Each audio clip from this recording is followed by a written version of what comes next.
الحمد لله وكفى والصلاة والسلام على من لا نبي بعده وعلى آله وأصحابه الذين أوفوا عهده وعلى من تبعهم بإحسان إلى يوم القيامة. أما بعد فأعوذ بالله من الشيطان الرجيم.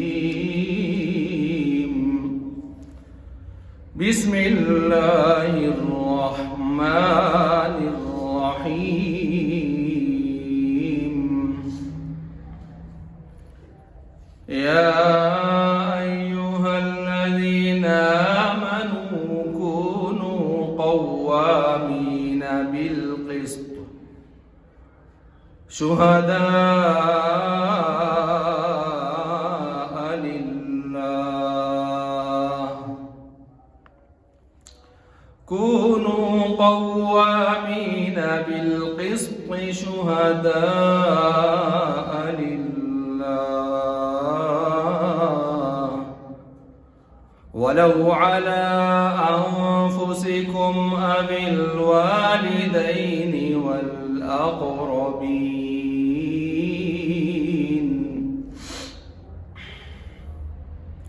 وقال النبي صلى الله تعالى عليه وسلم: إذا ضيعت الأمانة فانتظر الساعة.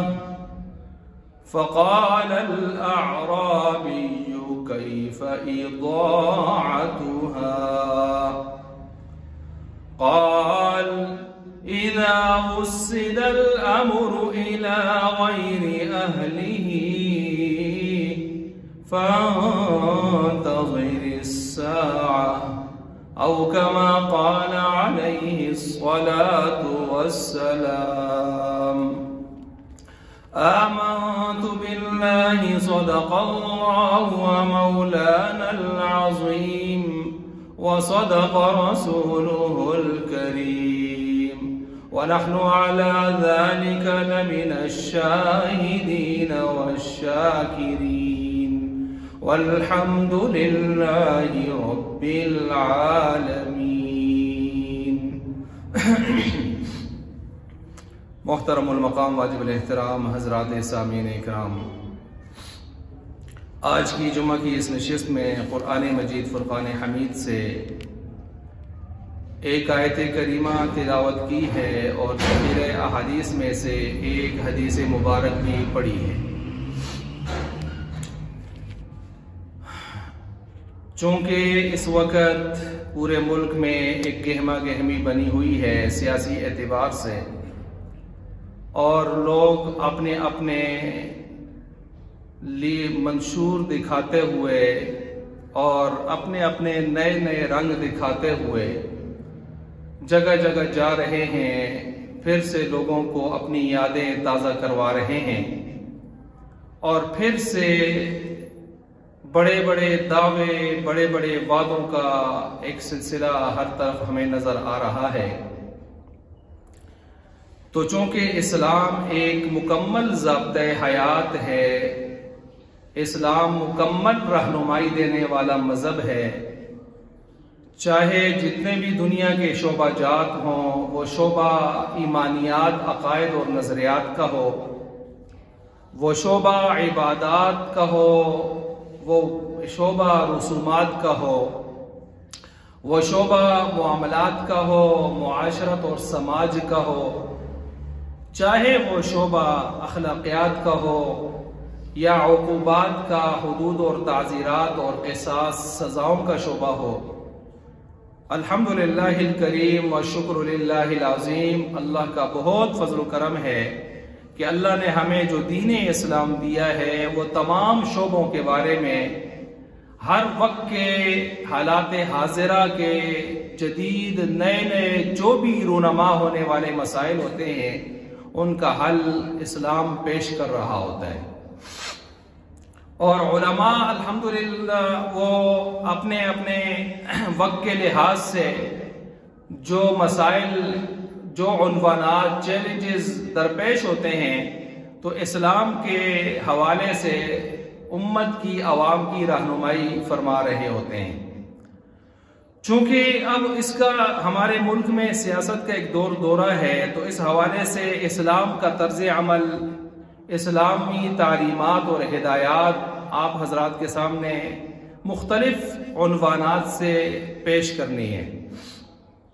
سب سے پہلے یہ بات یاد رکھیں، جو موضوع میں شروع کر رہا ہوں اور جس کے ذیلی عنوانات بہت زیادہ ہیں، 30 سے اوپر ہیں، وہ موضوع ہے مروجہ سیاست اور اسلامی ہدایات و تعلیمات۔ اب یہ ایک میرے پاس جنرلی موضوع ہے، اس جنرلی موضوع کے تحت جو عنوانات ہیں وہ تو بہت سارے ہیں۔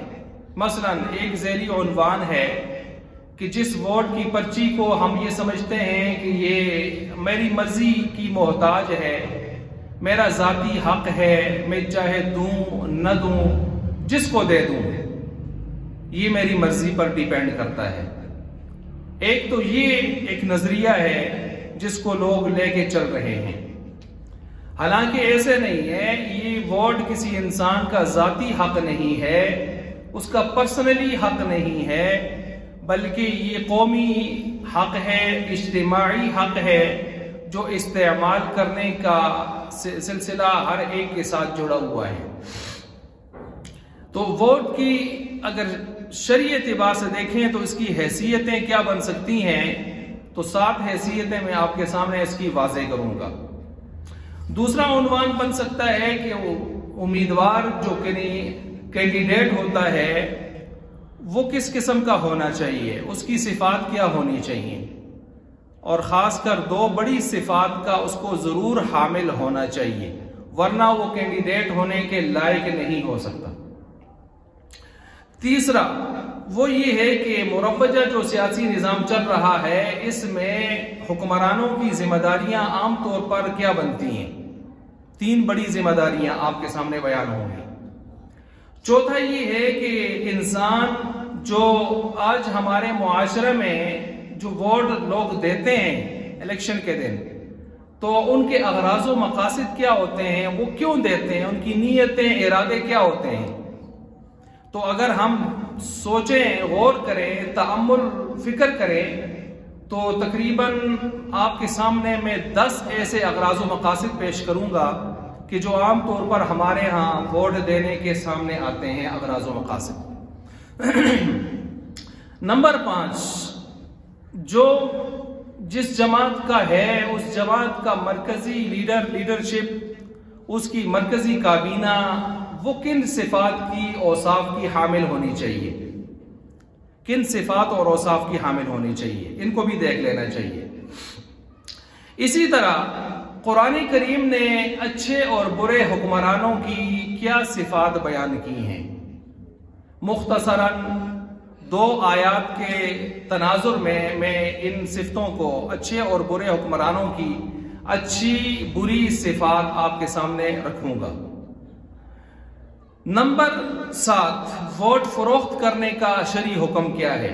ہمارے ہاں یہ ایک المیہ ہے، لوگ اپنے ووٹوں کو فروخت کرتے ہیں، کچھ تو 1500 میں، کچھ 3000، 4000، 5000 کی بولی پر فروخت کر دیتے ہیں، جیسے کہ مختلف خطوں سے، حصوں سے ہمیں سننے میں یہ خبریں آتی ہیں۔ فروخت کرنے کا مطلب یہ بھی ہوتا ہے کہ انسان اپنے کھمبوں کے لیے، پولوں کے لیے، قبرستان کے لیے زمین حاصل کرنے کے لیے اپنے ووٹوں کو فروخت کرے۔ بہرحال اس پر بھی بات ہوگی، اس کا شرعی حکم کیا ہے۔ ایک 8واں ذیلی عنوان یہ ہے کہ ووٹر اور سپورٹر کے ترجیحات اور معیارات کیا ہونے چاہیے، وہ کس چیز کو ترجیح دیں، معیار کس کو بنائیں۔ آیا صرف قومیت، لسانیت، عصبیت، اپنے ذاتی ٹھیکے شیکے کہ مجھے ٹھیکے ملیں گے، مجھے نوکریاں ملیں گی، یا میری قوم کا ہے، یا میرے جنبے کا ہے، میری پارٹی کا ہے، اس وجہ سے نہیں۔ نمبر 9، کیا امیدوار کو دیکھا جائے، اپنے حلقے کے کینڈیڈیٹ جو کھڑا ہے یا اس کے اوپر جس جماعت کی طرف سے نمائندہ کھڑا ہے اس جماعت کو دیکھا جائے، اس کی لیڈرشپ کو دیکھا جائے؟ یہ سوال بھی بہت زیادہ پوچھا جاتا ہے کہ کس چیز کو دیکھا جائے؟ یہ جو کینڈیڈیٹ ہمارے ہاں کھڑے ہوتے ہیں اصل یہ ان کو دیکھا جائے، دیکھ کر ووٹ دیا جائے، یا اوپر لیڈرشپ کو اور اس کی جماعت کو دیکھ کر ووٹ دیا جائے؟ یہ 9واں سوال، 9واں نقطہ ہے۔ 10واں نقطہ یہ ہے کہ کچھ لوگ ووٹوں سے بالکل الیکشن سے بائیکاٹ کر لیتے ہیں، ووٹ ہی نہیں ڈالتے۔ اب ووٹ نہ ڈالنے والے دو طرح کے لوگ ہوتے ہیں۔ ایک وہ طبقہ ہوتا ہے جو سستی کرتا ہے، کہتا ہے چھوڑو یار نہیں ڈالتے، بس کیا ہے ڈالا نہ ڈالا کیا ہوتا ہے، کچھ بھی نہیں ہے، کون سا شرعی نظام ہے اپنا۔ اچھا، ایک وہ طبقہ ہے جو کہتا ہے کہ یہ جمہوریت ہے اور جمہوریت اور الیکشن یہ اسلام کے بالکل مخالف ایک نظام ہے اور مخالف نظام کا حصہ ہم نہیں بننا چاہتے۔ یہ دو قسم کے طبقے ہمیں نظر آتے ہیں ووٹ نہ ڈالنے والے، سستی کرنے والا، لاپرواہی کرنے والا، پرواہی نہ کرنے والا، اور دوسرا باقاعدہ اس کو اسلام کے خلاف ایک جو ہے محاذ اور اسلام کے خلاف ایک نظام باور کروا کے اس سے بائیکاٹ کرنے والا۔ اس پر بھی انشاءاللہ بحث ہوگی۔ 11واں نقطہ ہے کہ جو ووٹ نہ دینے والے ہوں ان کا حکم کیا لگے گا ان پر۔ جو ووٹ نہ دینے والے یہ دو طبقے جو میں نے بتائے ان کا حکم کیا لگے گا۔ 12واں یہ ہے کہ کیا ووٹ انسان کا انفرادی پرسنلی ذاتی حق ہے یا یہ قومی فریضہ اور قومی حق اور اجتماعی معاشرتی ریاستی حق ہے۔ 13واں نقطہ یہ ہے کہ کیا اسلام اور سیاست یہ دو الگ چیزیں ہیں، جیسے کہ آج مسلمان یہ سمجھتا ہے، اچھے خاصے پڑھے لکھے مسلمان وہ سمجھتے ہیں کہ اسلام صرف اور صرف نماز، روزے، حج، زکوٰۃ، عمرے، ذکر، فکر، تلاوت، اعتکاف، درود، سلام، بس ختم ہو گیا اسلام۔ درود سلام بس ختم ہو گیا اسلام۔ اب اس کے بعد ان کو سمجھ ہی نہیں آ پاتی کہ ہمارے اسلام کا تعلق عدلیہ سے بھی ہے، مقننہ سے بھی ہے، سینٹ سے بھی ہے، ایوان اسمبلی سے بھی ہے، وہ انتظامیہ سے بھی ہے، ہمارے ریاستی امور سے بھی ہے، ہماری ریاست اور سیاست سے بھی اس کا گہرا تعلق ہے اور زیادہ تعلق ہے، عبادات سے بھی زیادہ تعلق ہے اس کا۔ تو یہ چیز آج ایک مسلمان کو بھی سمجھ نہیں آ رہی۔ وہ سمجھتا ہے نماز، روزے، حج، زکوٰۃ، ذکر، فکر جو میں نے نام لیے بس ان کا نام اسلام ہے۔ چنانچہ جب اس کے سامنے اسلام کی ہدایات کو ریاست اور سیاست کے حوالے سے، مقننہ، عدلیہ، سینٹ ان کے حوالے سے پیش کیا جاتا ہے تو اس کے اوپر سے گزرتی ہے، وہ سننا ہی نہیں چاہتا، الٹا وہ اس موڈ میں ہوتا ہے میں کہوں یہ بات ہی ختم ہونی چاہیے، یہ ہونے ہی نہیں چاہیے۔ تو میں کہتا ہوں ہمارا مذہب دین اسلام الحمدللہ پورا مذہب ہے، ادھورا نہیں ہے۔ وقت کے لحاظ سے حالات حاضرہ کو، عصر حاضر کو، دور حاضر کو، اس کے چیلنجز کو، تقاضوں کو سامنے رکھتے ہوئے پوری رہنمائی دیتا ہے۔ اب وہ آدمی جو کہ یہ کہے جی نماز روزے کا نام اسلام ہے چھوڑ دیں باقی، تو وہ ایک اسلام کا صرف 10واں 20واں حصہ پکڑ کے بیٹھا ہوا ہے، 80% اسلام اس کے پاس ہے ہی نہیں ہے۔ وہ ایک بالکل نامکمل 1/5 حصہ اسلام کا پکڑ کے بیٹھا ہوا ہے۔ اس لیے اسلام پورے ایک نظام کا نام ہے، اس پر بھی انشاءاللہ تفصیلاً گفتگو کروں گا۔ یہ نقطہ نمبر 12 میں نے آپ کے سامنے بلکہ 13 رکھا۔ نقطہ نمبر 14 ہے کیا آج کے ہمارے جو سسٹم ہے سیاست اور ریاست کا، اس نظام میں صرف 2 نمبر لوگ ہی آ سکتے ہیں، 3 نمبر لوگ ہی آ سکتے ہیں؟ کیا نیک لوگ، اولیاء، صلحاء، علماء ان کو نہیں آنا چاہیے اس میں؟ جی ہاں، یہ بھی ایک سلسلہ ہمارے ہاں ایک سوچ چل پڑی ہے، کیونکہ ہمارے ہاں سیاست ایک گالی بن چکی ہے، نام ہی سیاست جو گالی بن چکی ہے، حالانکہ علم والے لوگ جانتے ہیں، جہالت کے پرستاروں کی بات میں نہیں کرتا، علم والے لوگ جانتے ہیں کہ سیاست اگر اس کی تعریف دیکھی جائے تو فقہاء نے، علماء نے، اہل علم نے بہت ساری تعریفیں جو کی ہیں، ان میں سے ایک تعریف یہ ہے تنفیذ احکام اللہ تعالی فی الارض، اللہ تعالیٰ کے احکامات کو اللہ کی دھرتی، اللہ کی زمین پر نافذ کرنا۔ سیاست تو نام ہی اللہ کے احکام کو اللہ کی زمین میں نافذ کرنے کا ہے، نافذ کرنے کا ہے۔ اچھا یہاں لفظ آئے تنفیذ۔ تنفیذ کا معنی کیا ہوتا ہے؟ تنفیذ کا معنی ایک ہوتا ہے تبلیغ، تذکیر۔ تذکیر کا معنی ہے اللہ کے احکامات لوگوں کو سنائیں، جیسے ہم ممبروں پر بیٹھ کے سناتے ہیں، یہ سنا رہے ہیں، یہ تذکیر ہے۔ اور تھوڑا سا مجاہدین جب جا کے سناتے ہیں وہ تبلیغ ہے، دعوت بھی ہے۔ دعوت اور تبلیغ میں ذرا رعب اور دبدبہ ہوتا ہے، تذکیر ذرا ڈھیلا ڈھیلا کام ہوتا ہے، بہت آہستہ نرمی سے۔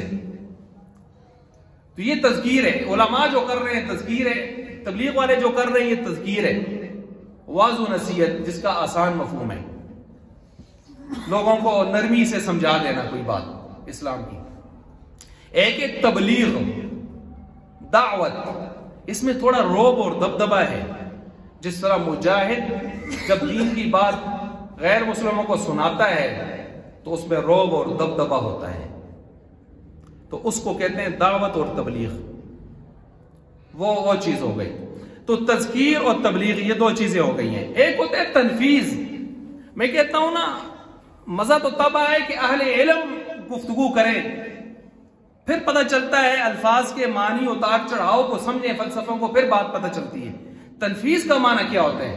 تنفیذ کا معنی محض پیش کرنا کر دینا نہیں ہوتا، محض سنا دینا نہیں ہوتا، محض بغیر رعب اور دبدبے کے پیش کرنا نہیں ہوتا، رعب اور دبدبے سے پیش کرنا بھی نہیں ہوتا۔ تنفیذ کا معنی ہوتا ہے قوت اور اتھارٹی کے ساتھ چیز کو لاگو کرنا، اجرا کرنا، اس کو لاگو کر دینا۔ جس طرح عدالت کسی جب فیصلہ سناتی ہے تو عدالت کا فیصلہ تعلیم تبلیغ نہیں ہوتا، دعوت نہیں ہوتا، تذکیر بھی نہیں ہوتا، تنفیذ ہوتا ہے۔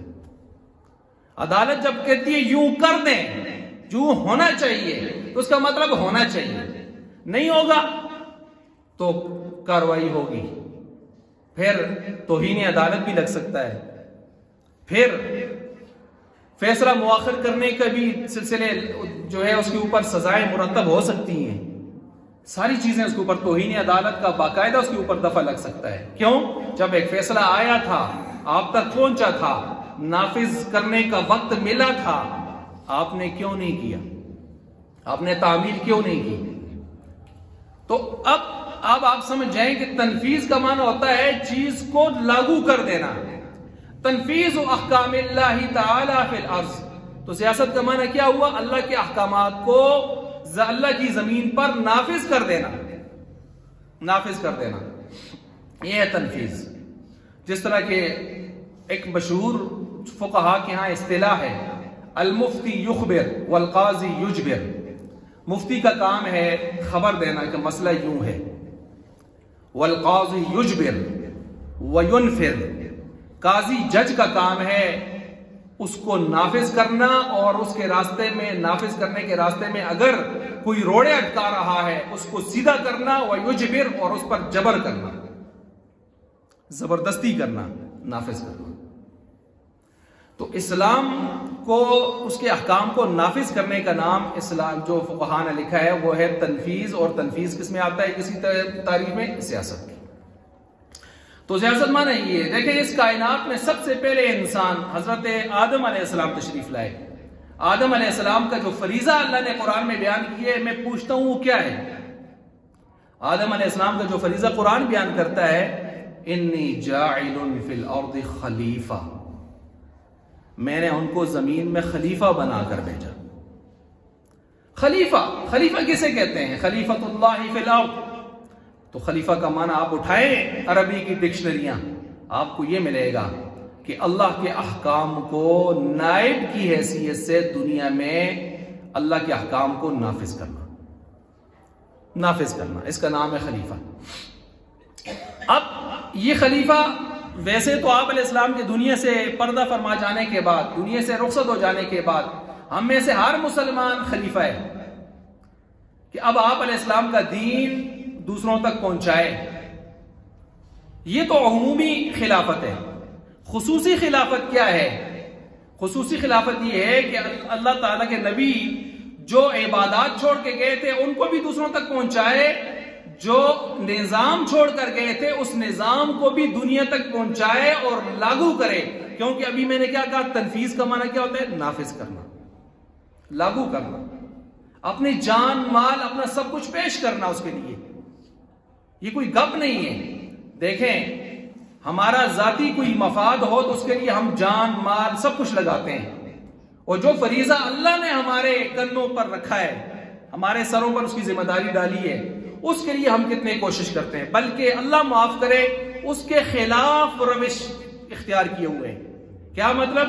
بجائے اس کے کہ ہم اس کی تائید کریں جو اللہ کی زمین پر اللہ کے احکام کو نافذ کر سکتا ہے، جانتے ہیں کہ اس میں یہ صلاحیت موجود ہے، لیکن ہم اس کو چھوڑ کر ایک ناکارہ اوباش فحاش بیہودہ کلچر والے کے پیچھے چل پڑتے ہیں. بیہودہ کلچر، ناچ گانوں والا کلچر، اس کے پیچھے چل پڑتے ہیں، اور اندر ضمیر ہمیں ملامت کر رہا ہوتا ہے آپ غلط کر رہے ہو.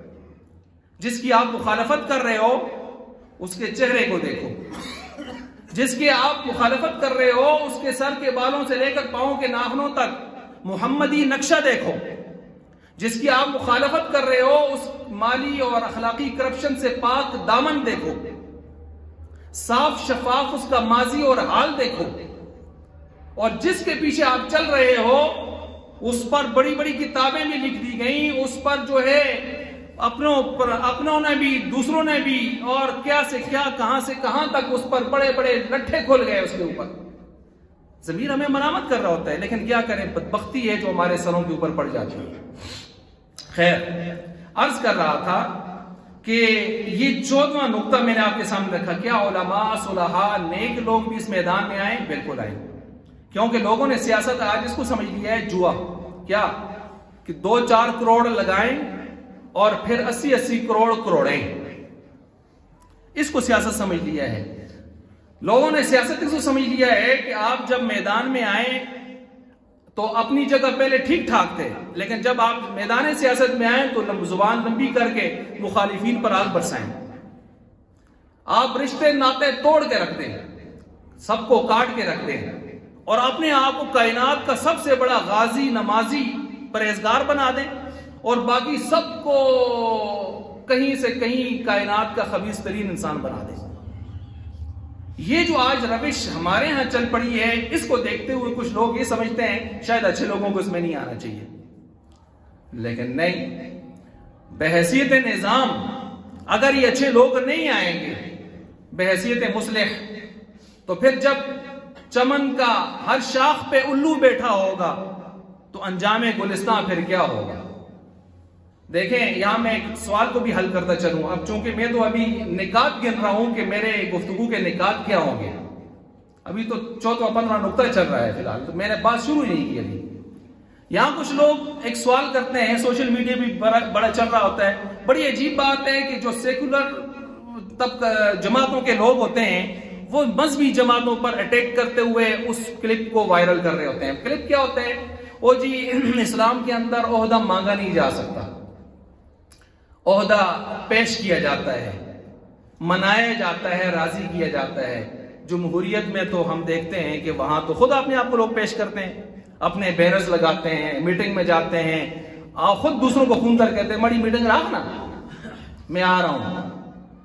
تو یہ اسلام کے ساتھ اس کا بالکل جوڑ ہی نہیں ہے. جی یہ ہم نے اپنی مرضی کی چیز پڑھی ہے، آدھا اسلام پڑھ لیا ہے، آدھا چھوڑ دیا ہے. پوری بات اگر علماء سے تعلق ہوتا تو پوچھتے تو تسلی اور تشفی ہو جاتی، کوئی مسئلہ ہی نہیں ہے. اب مثال کے طور پر میں چند چیزیں آپ کے سامنے رکھتا ہوں اس سوال کے حوالے سے. اس میں کوئی شک نہیں ہے کہ عہدے کے لیے اپنے آپ کو انسان کو پیش نہیں کرنا چاہیے اس وقت جب اچھے لوگ عہدوں کے لیے پہلے سے منتخب ہیں یا موجود ہیں. نہیں پیش کرنا چاہیے، یہی اصل ترتیب ہے.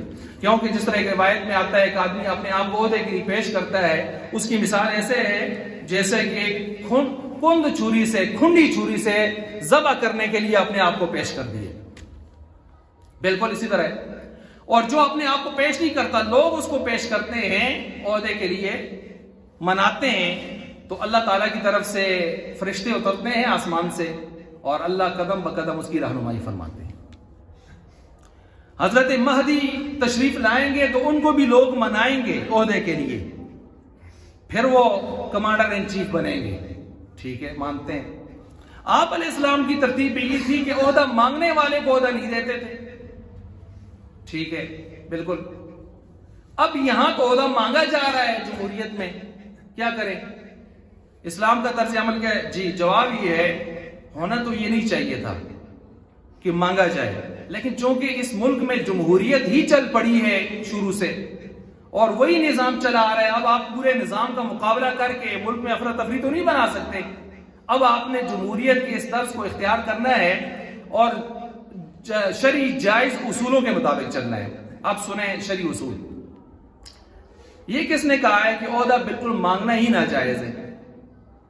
مانگنا مزاج اسلام نہیں ہے. ناجائز کس نے کہا ہے؟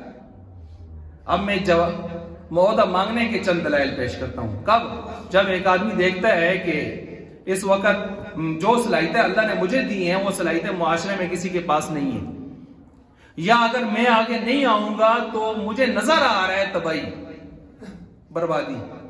اب وہ ملک و ملت کے مفاد کے لیے اس کو آگے لایا جاتا ہے، بلکہ وہ آ جاتا ہے، خود آگے کھڑا ہو جاتا ہے. یہ جائز ہے. اب کوئی کہے کہاں جائز ہے؟ جی میں ابھی آپ کے سامنے دلائل پڑھتا ہوں کہاں جائز ہے. قال اجعلنی علی خزائن الارض انی حفیظ علیم. سورہ یوسف میں حضرت یوسف علیہ السلام کا قول اللہ تعالیٰ نے نقل کیا ہے. انہوں نے کیا کہا؟ اجعلنی علی خزائن الارض، مجھے وزیر خزانہ بنا دیجئے، مجھے وزیر خوراک بنا دیجئے. عہدہ کس نے طلب کیا ہے؟ یوسف علیہ السلام نے. کون ہے؟ پیغمبر ہیں اللہ کے. اور اللہ نے اس طلب کرنے کو اتنا پسند کیا کہ اللہ نے اس پہلے امتوں کے نبی کے واقعے کو قرآن میں جگہ دی، تائید فرمائی کہ جب عہدہ سنبھالنے والا آپ سے بہتر آدمی نظر نہ آ رہا ہو، اور یا آپ سے بہتر ہے لیکن وہ آ نہیں رہے، اور آپ کے پاس ذرائع ہیں آگے آنے کے، آپ آ جائیں، بسم اللہ آگے آئیں. اجعلنی علی خزائن الارض انی حفیظ علیم. انی حفیظ علیم. تو بہرحال انی حفیظ علیم کو دیکھ لیں آپ. یہاں یوسف علیہ السلام نے جب یہ فرمایا نا کہ مجھے عہدہ دیجئے، ساتھ دلیل بھی دیے. کیوں دیجئے؟ آپ کو کیوں عہدہ دیں؟ فرمایا مجھ میں دو بڑی صفتیں ہیں، اور یہی دو صفتیں امیدوار میں ہونی چاہیے. یہ بنیادی دو صفتیں جو امیدوار میں ہونی چاہیے. کون سی دو صفتیں؟ حفیظ، میں ملک و ملت کی حفاظت کرنے والا ہوں، کرپٹ نہیں ہوں، مالی اخلاقی کرپشن میرے اندر نہیں ہوگی، میں حفاظت کر سکتا ہوں، دیانتدار ہوں، امانت دار ہوں. یہ ہے حفیظ. علیم دوسری صفت بھی ہے. کیا؟ میں گر جانتا ہوں سیاست کے، میں گر جانتا ہوں ریاستی اصولوں کے حوالے سے، میں گر جانتا ہوں کہ میں نے ریاست کیسے چلانی ہے، میں نے یہ عہدہ کیسے چلانا ہے. پتہ چلا امیدوار میں، کینڈیڈیٹ میں دو بنیادی صفات ہونی چاہیے. نمبر ایک، اخلاقی مالی کرپٹ نہ ہو، دیانتدار امانتدار حفیظ ہو، نگہبان ہو، محافظ ہو، حفیظ ہو. نمبر دو، علیم، اپنے عہدے کے فرائض کو صحیح معنوں میں پورا کر سکنے کی اس میں طاقت، مہارت، ہمت ہو. اگر یہ دو باتیں اس میں نہیں ہیں وہ کینڈیڈیٹ بننے کے لائق نہیں ہے. ابھی ہمارے پاس قرآن نے ایک آئینہ دیا ہے، کتنا خوبصورت آئینہ دیا ہے، اس پر آپ پرکھ لیں. جو گزشتہ کے سابق ہیں ان کو بھی پرکھ لیں، جو نئے آئے ہیں ان کو بھی پرکھ لیں. اگر پرانے والوں میں آپ دیکھتے ہیں کہ انہوں نے کیا سے کیا ریل پیل اور چیل پیل بنائی، کیا سے کیا بڑی بڑی جائیدادیں بنائی، بڑے بڑے کارخانے بنائے، بڑے بڑے اندرون بیرون ملکوں میں فلیٹس بنائے، انہوں نے جائیدادیں خریدی، انہوں نے اپنی جائیدادیں سنواری، بنائی، سنواری، سرکار کا پیسہ اپنی جائیدادوں پہ لگا دیا. آپ دیکھ سکتے ہیں. اور نئےوں کو بھی دیکھیں، آیا وہ آپ کے معاشرے کے لوگ ہی ہوتے ہیں، ان کا کریکٹر آپ نے ابھی تک کیا پایا؟ کیا پایا؟ وہ لیڈر بننے کے لائق ہیں؟ اچھا یہاں چلیں، مجھے ایک اور بات ذہن میں ابھی سے آ گئی. آپ علیہ السلام نے جب قوم کو دعوت دی تھی، قولوا لا الہ الا اللہ تفلحوا، کہو وہ اللہ ایک ہے، معبود وہی ہے، تفلحوا تم کامیاب ہو جاؤ گے۔ اس کا مطلب کیا تھا؟ اللہ کس کو ماننے ہیں؟ معبود حق اللہ۔ اس کا مطلب کیا تھا؟ رسالت، رسول کس کو ماننے، نبی کس کو ماننے؟ مجھ کو۔ اب دنیا میں لیڈ کون کرے گا لیڈر کی حیثیت سے؟ نبی پاک صلی اللہ علیہ وسلم۔ لیڈرشپ آ رہی تھی کہ نہیں آ رہی تھی؟ اس کلمے میں آ رہی تھی۔ لیڈرشپ پیش کرنے سے پہلے آپ علیہ السلام نے فرمایا سنو، میں نے تمہارے درمیان فقط لبثت فیکم عمرا من قبل، 40 سال کا عرصہ گزارا ہے، بچپنا، لڑکپنا، نوجوانی، جوانی، بڑھاپے کی دہلیز پہ پہنچا۔ 40 سال تک آدمی کچھ نہ کچھ ٹچ کر جاتا ہے بڑھاپے کو بھی۔ یہ سارا جو ایک زمانہ گزرا ہے، کیف وجدتمونی، تم نے مجھے کیسا پایا؟ یہ پہلے ان سے کیوں اقرار لیا؟ اس کا مطلب یہ ہے کہ لیڈر کو پہلے اپنے آپ کو پرکھ لینا چاہیے کہ وہ جس جماعت کے ساتھ، جس منشور کو لے کے آیا ہے، جس لیڈرشپ کے ساتھ وہ آیا ہے، وہ اس قابل ہے؟ ایسے ہی آگے کھڑا ہو گیا جی۔ اسی وجہ سے قادیانیوں کو بھی ہم کہتے ہیں نا، چھوڑو لمبے چوڑے مناظرے، عیسیٰ علیہ السلام آئیں گے نہیں آئیں گے، یہ تمہارا معاملہ نہیں ہے، چھوڑو۔ حضرت مہدی آئیں گے نہیں آئیں گے، قادیانی بڑا زور شور سے اس پر آتے ہیں مناظروں کے لیے۔ ہم کہتے ہیں چھوڑو، تمہارا معاملہ نہیں ہے، تم اس پر آؤ۔ پھر اس پر آتے ہیں خاتم النبیین کا مفہوم یہ ہوتا ہے کہ آپ کے بعد کوئی نبی کسی قسم کا ذلی بروزی وغیرہ نہیں آئے گا۔ ہم کہتے ہیں اس مسئلے کو بھی چھوڑو، یہ بہت اوپر لیول کے مسئلے ہیں، ذرا نیچے آ جاؤ۔ تم یہ بتاؤ جس کو تم نبی مانتے ہو وہ کوئی انسان کا پتر بھی تھا؟ ہم کہتے ہیں وہ ایک شریف انسان نہیں تھا، شریر اور بدکار انسان تھا۔ پہلے تم ثابت کرو کہ وہ ایک شریف انسان تھا، نبی ہونا بہت دور کی بات ہے۔ اللہ کی قسم یہ دعویٰ سنتے ہی قادیانی بھاگ جاتے ہیں۔ کیوں بھاگ جاتے ہیں؟ ان کو پتا ہے کہ ہم قیامت کی صبح تک اس کو ایک شریف انسان ثابت نہیں کر سکتے، اس کی کتابوں کی روح سے۔ اس کی کتابوں میں جو گند ہے، جب اس کو ہم کھولتے ہیں تو وہ خود ہی بھاگ جاتے ہیں۔ وہ شریف انسان ثابت نہیں ہو سکتا تو نبی رسول ہونا تو بہت بات کی بات ہے بھائی۔ تو لیڈرشپ کے لیے پہلے انسان کو اپنا ماضی حال، کریکٹر دکھا دینا چاہیے، اور اس کو دکھا دینا چاہیے کہ آیا وہ دیانتدار، امانتدار واقعی ہے تھا، وہ واقعی علیم بھی ہے، گر جانتا ہے، اپنے فرائض پورے کرنے کے گر جانتا ہے جس کے لیے وہ کھڑا ہے۔ یہ قرآن نے ہمیں اصول دیا، انی حفیظ علیم۔ یہ میں نے ایک دلیل دی ہے کس پر؟ کہ عہدہ طلب کیا جا سکتا ہے بعض حالات میں، یوسف علیہ السلام کی۔ دوسری مثال، ربی حب لی ملکا لا ینبغی لاحد من بعدی، سلیمان علیہ السلام کی دعا، پروردگار مجھے ایسی سلطنت عطا فرما جو کسی کو میرے بعد مناسب نہ ہو، نہ ملے۔ تو کیسی سلطنت ملی اللہ تعالیٰ کی طرف سے؟ اب دیکھ لیں یہاں پر یہ عہدہ، کوئی چھوٹا عہدہ بھی نہیں مانگا ہے سلیمان علیہ السلام نے، ایسی سلطنت جو کسی کو ملنے ہی والی نہ ہو، اور اللہ نے چرند پرند درند کائنات کے ہر ذرے چپے کے اوپر ان کو اللہ تعالیٰ نے حکومت عطا فرمائی۔ کوئی چھوٹی حکومت نہیں مانگی، بہت بڑی۔ اب دیکھیں اگر عہدہ مانگنا ناجائز ہوتا تو ساری کائنات کا عہدہ مانگا ہے انہوں نے، تو اللہ تعالیٰ کہہ دیتے آپ اپنی زبان سے عہدے مانگتے ہیں مجھ سے؟ نہیں۔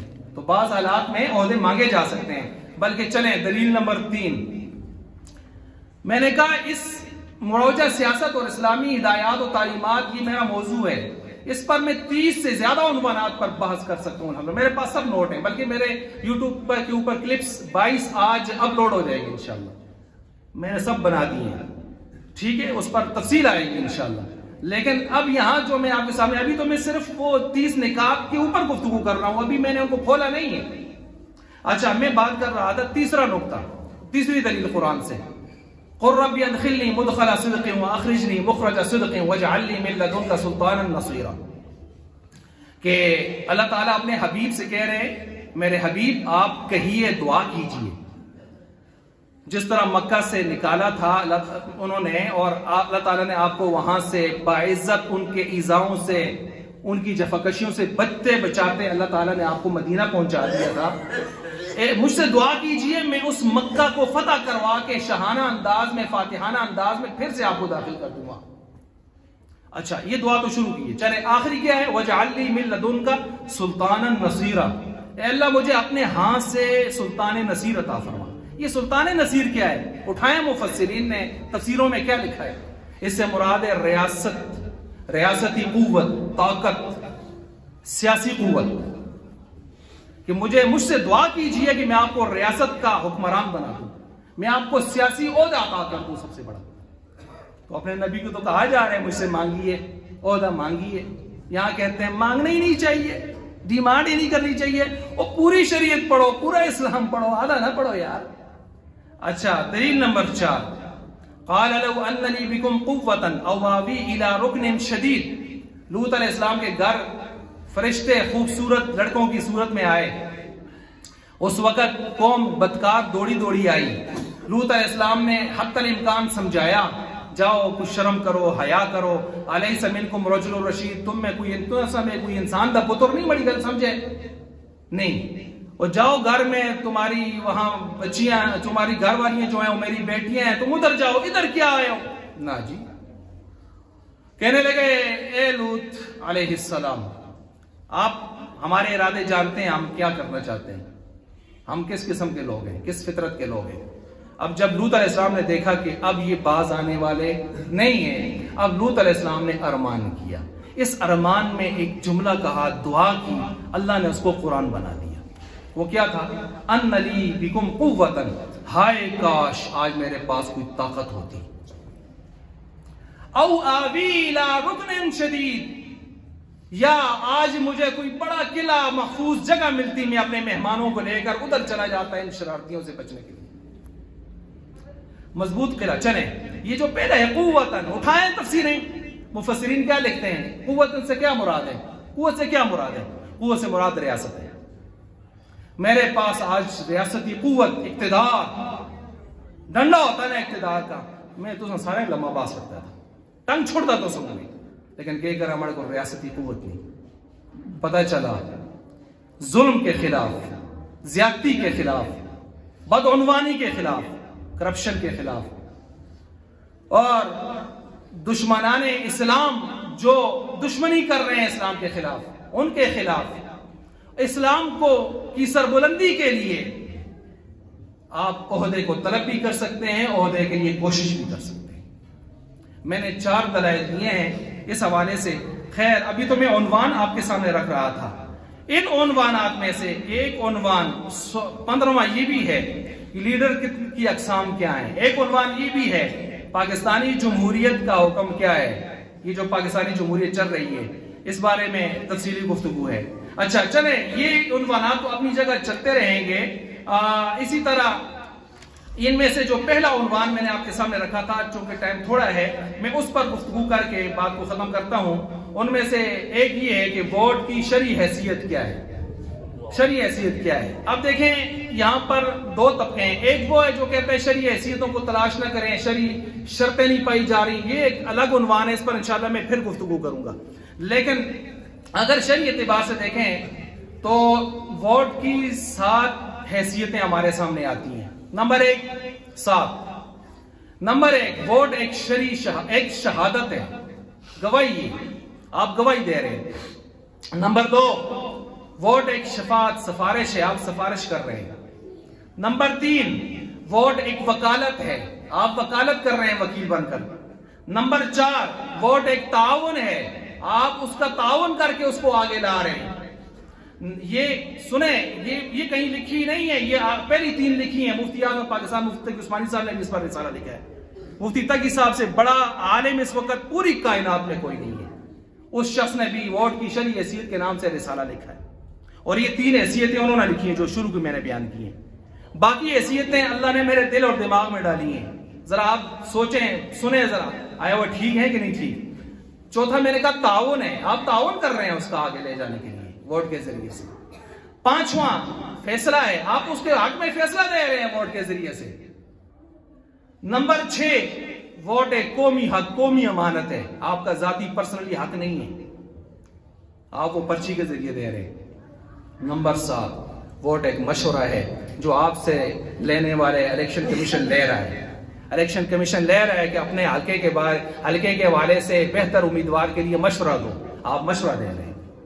اب ذرا سب کے بارے میں قرآن و حدیث کی ہدایات سنیں ذرا۔ شہادت، ووٹ ایک گواہی ہے۔ گواہی کے بارے میں قرآن نے 2 بڑے اصول دیے ہیں۔ نمبر 1، یا ایھا الذین آمنوا کونوا قوامین بالقسط، اے ایمان والو جمے رہو انصاف کے اوپر۔ اس کا تقاضا یہ ہے شہداء للہ، جب گواہی دینے کی بات آئے اللہ کی رضا کے لیے دو، اللہ کی رضا کے لیے دو۔ قومیت میں، عصبیت میں، لسانیت میں، کھمبوں کے لیے، روڈوں کے لیے اور یہ دنیا کی چیزوں کے لیے نہ دو، نوکریوں شوکریوں کے لیے۔ اچھا، واقیم شہادت للہ، قرآن دوسری جگہ کہتا ہے گواہی اللہ کے لیے ٹھیک ٹھیک دو، ہونی چاہیے اللہ کی رضا کے لیے دو۔ قرآن تیسری جگہ کہتا ہے ولا تکتموا الشہادہ، ووٹ والے دن چھپ کے گھر میں نہ بیٹھو، ووٹ جا کے ڈالو، گواہی ہے۔ یہ کیا ہے کہ نہیں، 2 قسم کے طبقے نہیں ڈالتے، وہ میں نے پہلے واضح کیے۔ اچھا، یہ ہے گواہی۔ دوسری چیز ہے شفاعت، سفارش۔ سفارش آپ سفارش کر رہے ہیں، قرآن کا اصول سنیں۔ میں قرآن کی آیت اور حدیث ساتھ پڑھ رہا ہوں، سنیں، وقت نہیں ہے ایک ایک پڑھوں گا۔ من یشفع شفاعۃ حسنۃ یکن له نصیب منها ومن یشفع شفاعۃ سیئۃ یکن له کفل منها۔ اہل علم کو میری بات اچھی طرح سمجھ آ رہی ہے میں کیا بول رہا ہوں۔ جو آدمی اچھی سفارش کرے گا پورا حصہ پائے گا، جو برے کی بری سفارش کرے گا اس کا بھی پورا حصہ پائے گا۔ اب آپ کی مرضی ہے، ووٹ کے ذریعے سے آپ اچھا حصہ حاصل کرتے ہیں یا برا حصہ حاصل کرتے ہیں، مرضی آپ کی مرضی پر ہے۔ کون ہے آپ کو اس وقت دیکھ رہا ہوتا ہے؟ آپ کا اللہ آپ کو دیکھ رہا ہوتا ہے۔ تیسری چیز وکالت، آپ ایک وکیل بن کر اس کی وکالت کر رہے ہیں۔ قرآن سے اصول لیجئے، وَلَا تَكُن لِّلْخَائِنِينَ خَصِيمًا، آپ کرپٹ لوگوں کے لیے لا تَكُن لِّلْخَائِنِينَ، لڑنے والے جھگڑنے والے وکیل بننے والے نہ ہوں، کرپٹ خائنین۔ دوسری جگہ قرآن کہتا ہے وَلَا تُجَادِلْ عَنِ الَّذِينَ يَخْتَانُونَ أَنفُسَهُمْ، کرپٹ لوگوں کی طرف سے جو مالی بھی اور اخلاقی بھی کرپٹ ہیں۔ اخلاقی کرپٹ کیا ہوتا ہے؟ زناکار ہیں، بدکار ہیں، فحاش ہیں، عیاش ہیں، جن کی ریکارڈ پر ادھر ادھر گند ہر طرف بکھرا ہوا ہے، جن کی زبانوں سے گند نکلتا ہے، جن کی ماضی گند سے بھرا ہوا ہے، جن پر کیا سے کیا لکھا ہوا ہے، یہ ہے اخلاقی کرپٹ۔ اچھا، ہمارے ہاں کچھ عجیب و غریب قسم کے لوگ ہوتے ہیں، وہ یہ اس کا ذاتی مسئلہ جدوں آپڑا ہوئے، آپڑا لیڈر ہوئے، دوئے دوئے پھر اس پہ کٹ دستے ہیں۔ نہیں، آپ کا 62 اور 63 کا آرٹیکل دستور پاکستان 1973 کا 12 شقوں پر مشتمل، وہ کیا کہتا ہے؟ اس کا کردار صاف ہونا چاہیے۔ وہ تو اس کا ذاتی مسئلہ ہے، مارو اس کو، ساڑو پھر اس کو کی رہے گا تو امین اور صادق ہو، کردار میں صاف ہو، راست باز ہو، بڑے گناہ کبیرہ میں اس کا مرتکب نہ ہو، یہ آپ کا آرٹیکل نہیں ہے 62-63 کا۔ چلیں، وہ تو صفات میں انشاءاللہ میں تفصیلاً گفتگو کروں گا اس پر۔ اچھا، یہ یہاں میں آپ کے سامنے بات کر رہا تھا وکالت کے حوالے سے، تو قرآن کہتا ہے، اچھا سنیں، قرآن نے دھمکی دی ہے، فَمَن يُجَادِلُ اللَّهَ عَنْهُمْ يَوْمَ الْقِيَامَةِ أَمَّن يَكُونُ عَلَيْهِمْ وَكِيلًا۔ ادھر چھپ کے تو پریزائڈنگ سے، سارے عملے سے اس جگہ پر جا کر خلوت میں تو برے کی وکالت کر لو گے ووٹ دے کر، لیکن قیامت والے دن فَمَن يُجَادِلُ اللَّهَ، میرے دربار میں، میری عدالت میں کیسے لڑو گے، جھگڑو گے، وکیل بن کر آؤ گے، سیدھا کشور سمجھو، ادھر پتہ چل جائے گا۔ اچھا، چوتھی چیز ہے تعاون۔ قرآن کہتا ہے تعاونوا علی البر والتقوی ولا تعاونوا علی الاثم والعدوان، نیکی اور تقوی کے کاموں میں تعاون کرو، سرکشی اور گناہ کے کاموں میں تعاون نہ کرو۔ آپ نے ووٹ غلط آدمی کو دیا ہے، آپ نے اس کا تعاون کر دیا ہے۔ فیصلہ قرآن کہتا ہے وَإِذَا حَكَمْتُمْ بَيْنَ النَّاسِ أَن تَحْكُمُوا بِالْعَدْلِ، جب تمہیں فیصلہ کی بات آئے، تمہارے ہاتھ میں فیصلہ آ جائے تو ان تحکموا بالعدل، انصاف کے ساتھ فیصلہ کرنا۔ انصاف یہ نہیں ہے بڑا قومی ہے، انصاف یہ نہیں ہے شخصیت پرستی ہے، انصاف یہ نہیں ہے عصبیت ہے، میرا لیڈر ہے، میری جماعت ہے، ساڑھے محلے دے، ایسے نہیں ہے۔ دیکھیں ذرا، اللہ نے آپ کو عقل دی ہے، جو مالی کرپٹ نہیں ہے، اخلاقی کرپٹ نہیں ہے، باصلاحیت ہے، بول سکتا ہے، کردار جو ہے وہ اس کا کردار ہے معاشرے میں، بالکل۔ اچھا، اسی طرح قومی امانت ہے، قومی فریضہ ہے۔ قرآن کہتا ہے ان اللہ یأمرکم ان تؤدوا الامانات الی اہلیہا، اللہ تمہیں آرڈر کرتا ہے امانت اہل تک پہنچاؤ۔ اچھا، ساتواں مشورہ، المستشار مؤتمن، جس سے مشورہ طلب کیا جاتا ہے وہ امانت دار ہوتا ہے، جس سے مشورہ طلب کیا جاتا ہے وہ امانت دار ہوتا ہے۔ اب آپ کو امانت داری کا ثبوت دینا ہے۔ ہم لوگوں کو کہتے ہیں کرپٹ، تو جس دن آپ ووٹ غلط آدمی کو دیتے ہیں، کرپٹ تو آپ ہیں۔ مطلب میں اگر جا کے غلط آدمی کو ووٹ دیتا ہوں، کرپٹ تو میں ہوں۔ کرپشن کی بنیاد تو میں نے رکھی ہے جا کے اپنے ہاتھ سے۔ لوگوں کو کرپٹ کیوں کہتا ہوں بھائی؟ ان ساری چیزوں کا ہمیں لحاظ رکھنا ہوگا، خیال کرنا ہوگا۔ اور یہ بھی یاد رکھیں، آخر میں ایک بات آخر میں کہتا ہوں، انشاءاللہ اس موضوع پر تفصیلاً گفتگو آگے چلے گی۔ جیسے ہم یہاں بیٹھے تجزیہ کرتے ہیں نا، ہم کہتے ہیں جی باہر یہ ابھی ترکی میں الیکشن ہو رہا ہے، ادھر ایک سیکولر پارٹی ہے، ایک مذہبی سوچ رکھنے والی طیب اردوغان کی پارٹی ہے، اب دیکھتے ہیں وہاں کے لوگ کس کو پسند کرتے ہیں۔ تو ترکی والے تو پسند کر گئے، مذہبی لوگوں کو پسند کر گئے۔ اب میں اور آپ بھی دنیا کے سامنے پھر آیا ہے وقت، میں اور آپ بھی آئے ہیں۔ کون ہے جو مذہب کا دفاع کر سکتے ہیں؟ کون ہے جو جن کے منشور میں سب سے زیادہ مذہب کی بات ہے؟ کون ہے جو اسمبلیوں میں، سینٹ میں، جگہ جگہ جب بھی اسلام کے خلاف کوئی خبیث اٹھ کے بل پیش کرتا ہے وہ اس کے گریبان سے پکڑتے ہیں؟ کون سے؟ دو لوگ آپ کو نظر آئیں گے۔ کون ہے؟ اب دیکھیں ذرا، کون ہے جو ان کے بنائے ہوئے بلز کو پھر سے منسوخ کروا کے اس کے مقابلے میں اسلامی طرز عمل کا بل پیش کر کے اس کو ردی کی ٹوکری میں ڈال چکے ہیں؟ دیکھیں ہمیں کیا ضرورت ہے، صرف اللہ نے عقل دی ہے، شعور دیا ہے۔ کون ہے جب سیلاب آتا ہے ہم سوئے ہوتے ہیں اور ان کے کارکن رضاکار دنیا کے کونے کونے تک، ہمارے ملک کے کونے کونے تک رات کو سیلابوں میں، زلزلوں میں امت کو اٹھا رہے ہوتے ہیں، ان کی نگہداشت کر رہے ہوتے ہیں، ان کو سنبھال رہے ہوتے ہیں۔ حکومت سوئی ہوتی ہے، ہم سوئے ہوتے ہیں اور وہ اپنا کام کر رہے ہوتے ہیں، ان کے رضاکار پہنچے ہوتے ہیں۔ کون ہے جو اربوں روپے جمع آپ سے مجھ سے ترغیب دے دے کے کرتے ہیں اور لے جا کر ان کو عزت کے ساتھ کھلا دیتے ہیں، پلا دیتے ہیں؟ یہ ساری چیزیں بھی ہمیں دیکھنی ہوں گی۔ اور کون ہے کہ کل حشر کے میدان میں آواز لگے گی، آؤ دنیا میں جو جس کے ساتھ محبت رکھتا تھا، من المرء مع من احب، من تشبہ بقوم فہو منہم، من کثر سواد قوم فہو منہم، جو جن کے جلسوں میں جا کر ہجوم بڑھاتا تھا اپنی حاضری سے، جو جس سے محبت کے نعرے لگاتا تھا، آج آ جائے اسی کے ساتھ۔ یہ مسجد میں بیٹھے، اللہ دیکھ رہا ہے، فرشتے نوٹ کر رہے ہیں، اپنے ضمیر سے فیصلہ لیجئے۔ کل قیامت کے دن یہ سب یہی کھڑے ہوں ہمارے پاکستان والے، تو آپ کس جماعت کے ساتھ جانا پسند کریں گے، کن کے ساتھ کھڑا ہونا پسند کریں گے؟ تو وہی معیار دنیا میں رکھیں، بس وہی معیار ادھر رکھیں۔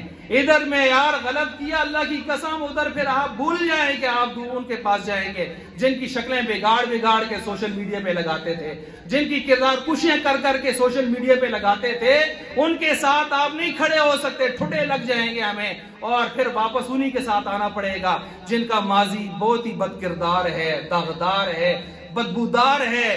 پھر وہاں روئیں گے، پیٹیں گے۔ تو موت سے پہلے اللہ نے ہمیں چانس دیا ہوا ہے، ہماری محبت یہ نہیں انہی دنوں میں نہیں، زندگی میں اپنا شیوا بنا لیں، دینداروں سے محبت کریں گے، نیک لوگوں سے محبت کریں گے، باکردار لوگوں سے محبت کریں گے، جو اللہ اس کے رسول سے وفا کرنے والے، مذہب سے وفا کرنے والے لوگ ہیں، ان سے محبت کریں گے۔ جائیں کھڈے میں جائیں، مریں ادھر ادھر، ہم ان کی چودراہٹ کے لیے، ان کی چودراہٹ، ان کی دنیا بنانے چمکانے کے لیے ہم ان کو ووٹ نہیں دیں گے۔ یہ اپنا اللہ نے شعور دیا ہے۔ ہمارا کام ہے ممبر کی وساطت سے حق آپ تک رکھ دینا۔ ابھی میں نے صرف ایک نقطے پر بات کی، ابھی 29 نقطے میرے بقایا ہیں، انشاءاللہ ان پر آگے بات ہوگی۔ تو دیکھ لیں یہاں اپنے علاقہ اور اپنے اس خطے کی حد تک بھی دیکھ لیں کہ ان میں سے کون ہے جو آپ کا ضمیر دستک دے رہا ہے۔ میں نے یہاں بھی کئی اعضاء کو دیکھا جن کی وابستگی مختلف جماعتوں کے ساتھ ہے، اپنی اپنی جماعتیں ہیں، لیکن میں نے ان سے پوچھا آپ کا ضمیر کیا کہتا ہے، ووٹ کس کو دیں گے؟ تو انہوں نے شخصیتوں کا نام لیا۔ الحمدللہ ہمارے محلہ کی بھی شخصیت ہیں، ان کا بھی ایک کردار ہے، وہ بھی ہیں، اور بھی ہیں، دائیں بائیں ہیں، ہمارے علماء اکرام میں سے بھی ہیں، مذہبی لوگوں میں سے بھی ہیں، دوسرے حضرات بھی ہیں، ان کا بھی اپنے کردار ہے، ہوگا، ساری چیزیں ہوں گی۔ لیکن ہم کسی کے لیے نہیں کہتے، ہم یہ کہتے ہیں ضمیر سے فیصلہ لیجئے۔ اپنے حشر کے میدان کی حاضری کو سامنے رکھیے. اللہ کو آپ نے جواب دینا ہے. یہ نہیں ہے ادھر کا ادھر ختم ہو جائے گا اور جی مولوی خاموش جنت لے آتے ہیں، حشر لے آتے ہیں، فلاں لے آتے ہیں. ان حدیثوں کا جواب دینا ہمیں. من کثر سواد قوم، جو جس کے ہجوم میں جا کے حاضری لگا کے اس کے ہجوم کو بڑھائے گا انہی میں سے ہوگا. تو کس طرح دوسروں میں سے ہوگا کل؟ حدیث کہتی ہے اس طرح. تو میں نے ایک حدیث، کئی حدیثیں روایتیں اس پر پڑھی جا سکتی ہیں. بہرحال الحمدللہ اللہ نے ہمیں آپ کے اس خطہ پر اچھے شخصیات بھی دی ہیں اپنی اپنی مذہبی جماعتوں کے حوالے سے. آپ اپنے دل سے پوچھیں کس کی قربانیاں ہیں، کس کی خدمات ہیں. چہروں کو دیکھیے، ان کے کردار کو دیکھیے، تو انشاءاللہ آپ کا ضمیر آپ کو فیصلہ دے دے گا کہ ہم نے کن کو ووٹ دینا ہے. باقی اس پر نہ آئیں وہ ہمارا فلاں حضرت ہے تو کھوتے کو بھی اگر ٹکٹ دیسی ایسی کھوتے کو بھی ایسا. یار خدا کا خوف کریں یار، خدا کا خوف کریں. یہ کون سی نئی فضا چل پڑی ہے؟ کھوتے کو بھی دیسی ایسی کھوتے کو بھی ایسا. یار اللہ نے ہمیں انسان بنایا ہے یار، وہ ہمیں انسان بنایا ہے. جو ہمارا لیڈر ہوگا وہ اچھے سے اچھا ہونا چاہیے. کھوتے کو لیڈر بنانا ایسے ہو تو کچھ یہ چیزیں چھوڑ دینی چاہیے. عقل سے کام لے، شعور سے کام لے اور اللہ سے دعا بھی کرے کہ اے اللہ کہیں نیک لوگوں کے بارے میں میری زبان سے ہاتھ سے کوئی جسارت نہ ہو جائے، میری آخرت برباد نہ ہو جائے. میں انشاءاللہ انہی لوگوں کی تائید کروں گا. اللہ تبارک و تعالیٰ جو کچھ کہا سنا گیا اس سے بڑھ کر عمل کی توفیق عطا فرمائے.